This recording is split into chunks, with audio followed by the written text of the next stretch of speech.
अभयदादा साळुंके यांची लातूर काँग्रेस कमिटी जिल्हाध्यक्षपदी फेरनिवड झाल्याबद्दल हार्दिक अभिनंदन।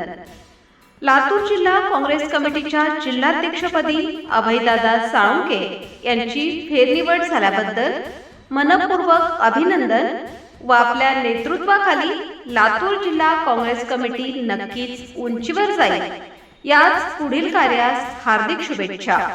शुभेच्छुक अतिश अशोकराव काळे, संस्थापक अध्यक्ष, रामानंद प्रतिष्ठान, कासार बालकुंदा, तालुका निलंगा, जिल्हा लातूर।